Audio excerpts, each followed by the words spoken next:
The Arrogant History of White Bend by Clemence Dane. Chapter 9. White Bend Gets His Lift. The chalk pit ran out into a winding lane with firm hedges, and continued along the base of the down like a rivulet of dust.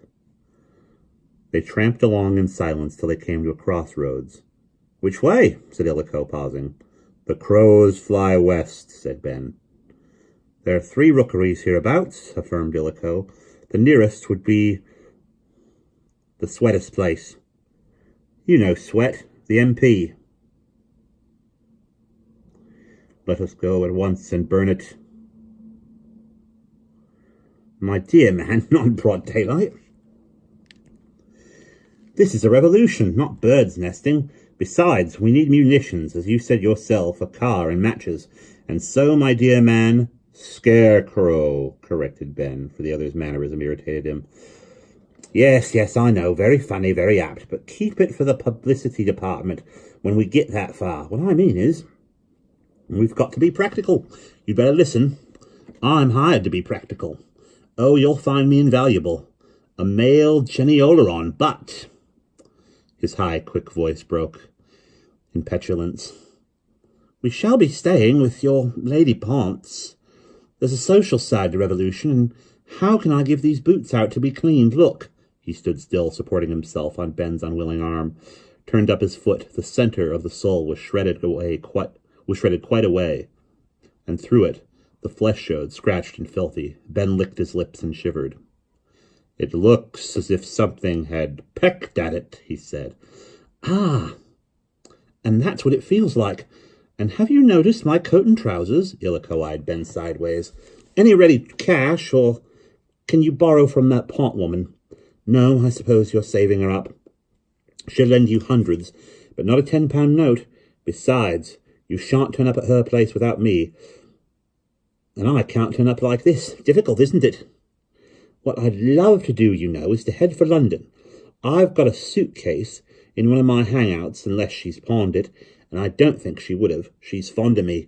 She knows I might come back." And he paused, smiling to himself, then addressed Ben Campion with renewed vigor. "So I say," said Illico, "let's go out into the main road and catch a lift.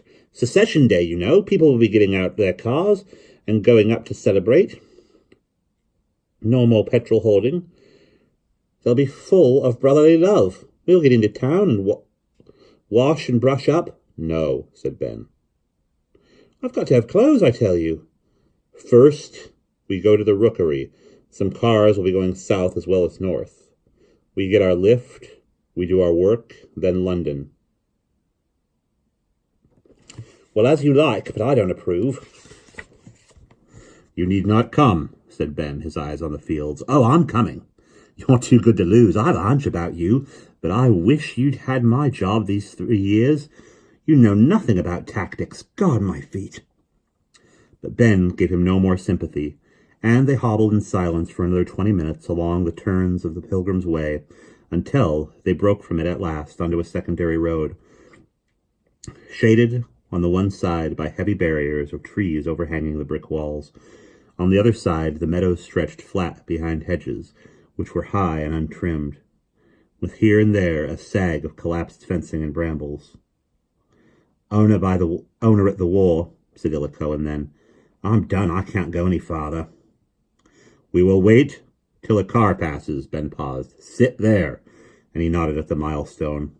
"It's no good waiting here." Illico pointed to the high, well-built wall with the gates inset at far intervals. "Cars coming out of these gates won't give us a lift. We've got to get to the main road. Cheaper cars are our only chance.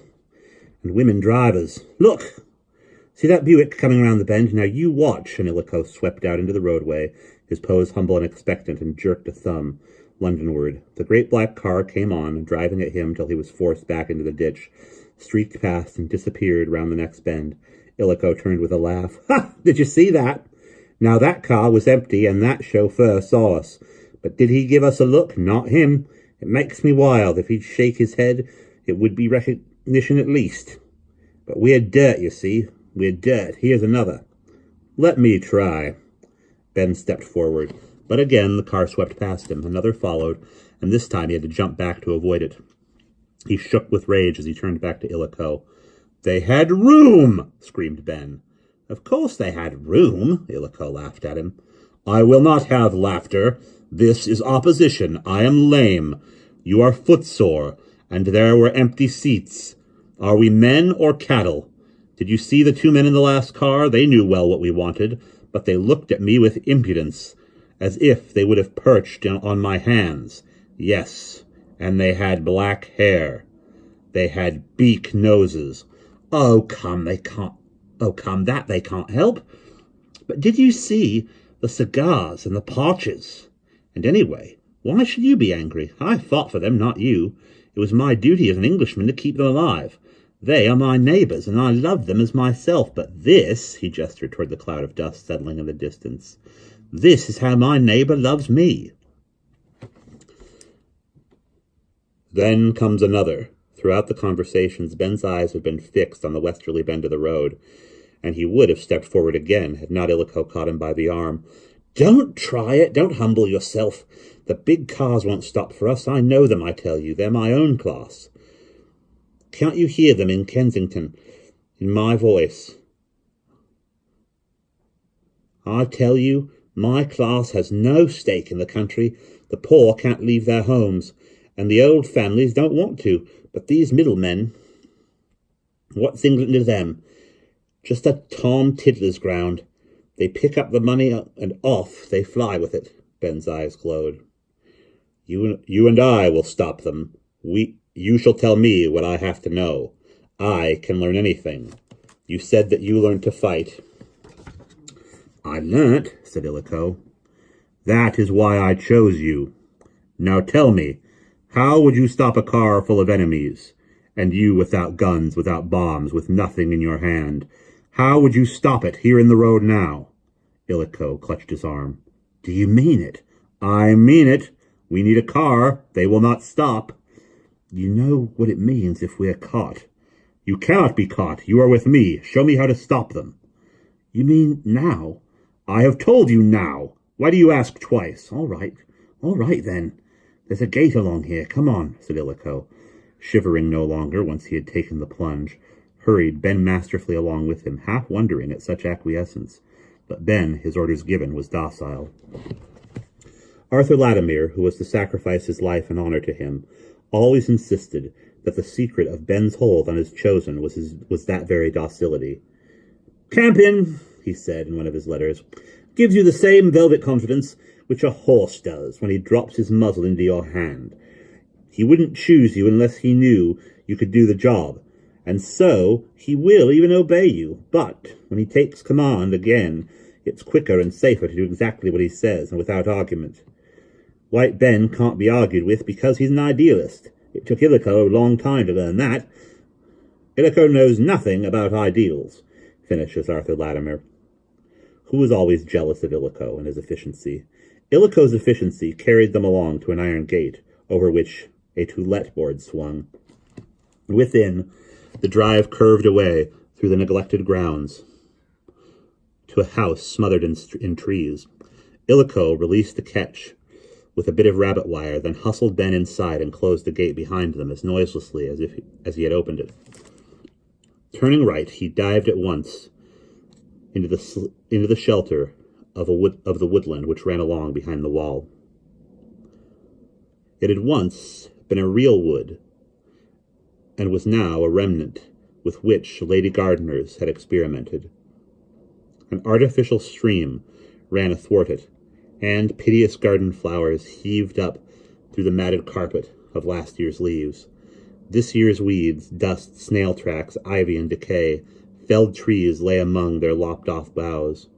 Brushwood in which the grass had seeded, sprouted and thickened, was still piled, as it had been piled by woodmen, long since gone overseas. "I lay up here till last week," said Illico, nodding to a charred patch on the grass. "Owner went bankrupt, both sons killed. Nobody will take the place. Needs too many servants. Give us a hand." While he talked, he was wrenching away bindweeds and bryonies. Then, leaving a mound of yellowed stalks in the entanglement, he half lifted, half hauled from it, a branch of elm 15 feet long, with lesser branches forking from it. Ben stared his question. Ben stated his question. No, Ben stared his questions, but pick up the end was all the answer he received, and in a moment they were marching back the way they had come, carrying the bough between them. When they reached the wall, Illico dropped his end of their burden and clambered to the top of the brickwork easily enough, for the ivy grew loose and thick. Hidden behind it, but well astride the wall, he slowly hauled the bough to lay its weight on the coping, its thicker end on the overhanging ivy clumps. Then he looked down at Ben and grinned. "Now, go back to the road," he ordered, and come along to me. Ben obeyed, plunging through the rhododendrons, but he made a fumbling job of reopening the gate and was angry with his own fingers. "I can make people do what I want," thought Ben. "Why cannot I make my own body do what I want? But I shall learn, I will learn," and he hurried on, frowning with determination, looking everywhere for Illico's face. Even when a shout stopped him, he did not at first see anything but a long bough fallen across the ivy tufts. Only when he drew close to the wall could he see Illico himself, wedged secure and hidden. Illico was gently sliding the branch an inch or two backward and forwards. It moved as on rollers. "And now?" said Ben, staring up and wondering, but Illico watched the road as he gave his orders. "Got to go to the bend, then be ready to signal as soon as a car passes by. But it's got to be empty and with luggage strapped on behind. That's the sort we're waiting for." "What are you going to do?" said Ben again heavily as he eyed the poised bough and the heaving greenberry tufts. But Illico merely waved him on, with a last glowing look, for the other's excitement affected him. It had body, it had movement, it had presence. It was the smell of gunpowder. Ben did as he was bid. At the bend of the road, he took up his appointed position on the edge of the path. The dry gutter below him was full of mayweed, and Ben's eye was instantly caught by it, for he loved all white things. A white cloud or a white stone was a strain of music to him. So he stared down upon the mayweed, making it focus in his thoughts, and well his eye dwelt in turn on each wheel of bloom, and checked one by one the sharp white spokes. His mind ran upon the qualities of Illico, checking up the virtues and vices of his lieutenant in terms of his stub fingers, his dirt, his thick glossless hair, his compressed lips, and sudden trick of accelerating without imagination into action. He reminded Ben of the car which had brought Bothering to the hilltop. It had waited, palpitating, just so Illico waited to be nudged into action. Thought Ben, he is not real as I am real, nor human as I am human. He is a machine man. Anything I pour into Illico will be used to keep him active, but it will not change Illico. I can put powder into Illico as I could put petrol into a car if my fingers were not so clumsy. Then Illico will spark and begin to fire, and he will go very quickly where I desire he shall go, but unless I watch him all the time, he will go too fast, or skid, or be on the wrong side. Then suddenly he will stop, and I must quickly pour more ideas into him, or, if I have done with him, let him stand. Thus ran Ben's thoughts as he stared at the mayweeds, which fearlessly received the full blast of the midday sun. They did not wilt nor shrink, and their white dazzled the eye. A stag beetle, the exact color of the asphalt track, crawled out from under the leaves. In the distance came faintly the hum of a car. Ben stiffened. He felt the invisible tendrils of Illico's excitement undulating down the road in search of him. Soon they would reach and clasp his wrist, and there we will pause.